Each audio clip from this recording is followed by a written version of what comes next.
सचिन गाड, एबीपी माझा, मुंबई.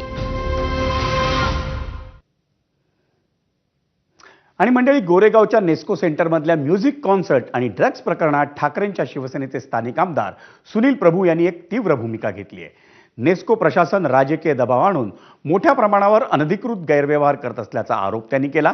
नेस्कोचे मालक कृष्णा पटेल हे सत्ताधारी पक्षातील लोक माझ्या संपर्कात आहेत असा दबाव टाकून पोलीस, अग्निशमन दल आणि इतर आवश्यक परवानग्या घेऊन टाकतात असं आमदार प्रभू यांनी म्हटलंय. त्यामुळे नेस्को सेंटरचे मालक कृष्णा पटेल यांना पोलिसांनी अटक करायला हवी अशी मागणी आमदार सुनील प्रभू यांनी केली आहे. इकडे असणारे जे कंपनीचे डायरेक्टर आहेत किंवा वरिष्ठ अधिकारी आहेत ते असं सांगतात की सत्तेतल्या वरिष्ठ नेतृत्वाशी आमचे चांगले संबंध आहेत असं घाबरवून ते पोलीस अधिकारी, BMCचे अधिकारी, फायर ब्रिगेडवाले यांच्याकडनं परवानग्या आणतात. कळलं की नाही? आणि हा व्यवस्थित इकडे इव्हेंट सुरू असतो. बरं, इव्हेंट जेव्हा सुरू असतो तेव्हा रात्री असतो. त्यामुळे रात्री मोठ्या प्रमाणामध्ये जर अशामध्ये ड्रग्स सेवन केलं जातंय किंवा तिथे विकलं जातंय, हे आता वर्षानुवर्ष चालू असेल अशी मला शंका आहे. आणि मग इथली पोलीस यंत्रणा काय करते?